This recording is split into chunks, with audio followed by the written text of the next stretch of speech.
Hi, I'm Jane, and I'm really happy to see you all here at the Nokia booth from Mobile World Congress. And let me show you a little bit what we're actually talking about here at Nokia today. So the first part is that we're basically saying, how do we shape the future of our lives? How do we connect the lives as we as humans are living? How do we ensure that technology is human and made for us and not for the sake of technology? So the key focus parts of what we have is what are the cases in the future that we want to care about as humans. So we talk about the Internet of Things, we talk about how we actually ensure that we have things that is relevant for us in the future. And as part of that, we have a lot of good use cases that we would like to show. So first of all, using technology in general to be able to talk about how do we connect cars? How do we ensure that we can get communication across everything? How do we ensure that we are having the right use cases for our homes, for our lives to do this? So throughout this whole wall, we're basically talking about Internet of Things use cases and how we enable them in both today's world but also in the future. So one of the things that we should point out as part of this is that we start living a much more digital life.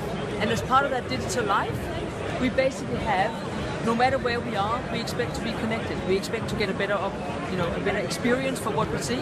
So some of the things we have is like when I'm participating in whatever events, I have stadium experiences. I can sit in the stadium and I can have an idea about what's going on, even though I might not be able to see all the angles of a stadium.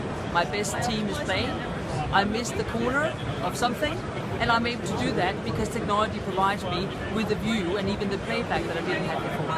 What we have, actually, maybe I should start going over here and saying, so one of the things is that the future then has different requirements for how we do this in the technology-wise.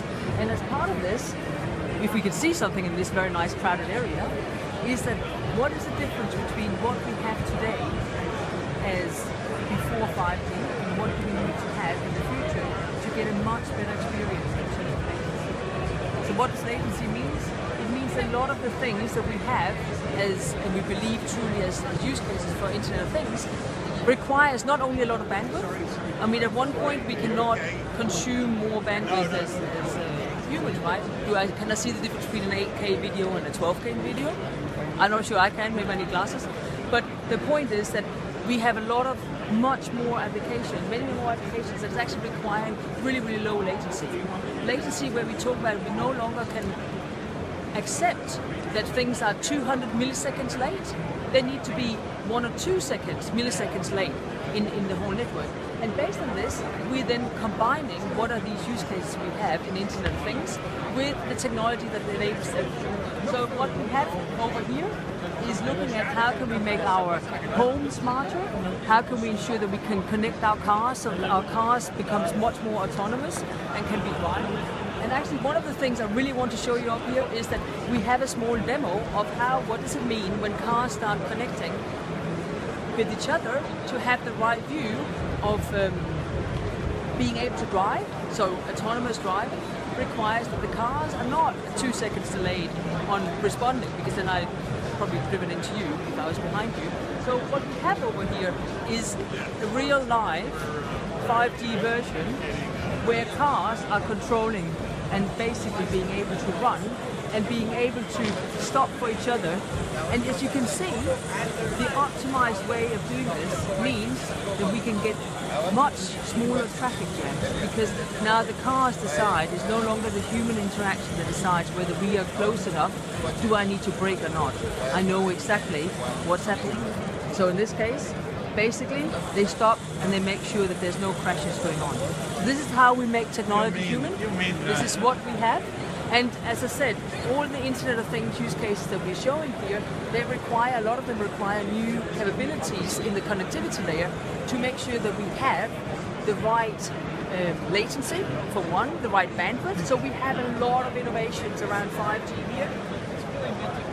Does 5G give us, is it a word? But maybe not. Maybe we actually do get something, but the biggest difference is that we, with all this, needs to get to a part saying technology, different things are needed than what we have today, because otherwise we can't enable all these extra use cases that truly connect our lives in the future. So with that, I really hope to see you here at one point. If you're here the next coming days, come and say hi, and if not, I am pretty happy to show you the last bit of good things that we have over here. I want to show you the Nokia OSO camera and what we actually have as part of this.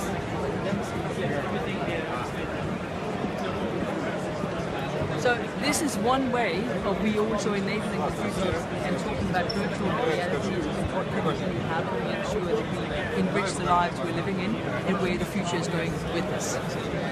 So with this, thanks for joining us for the quick tour of Nokia, and let's come back.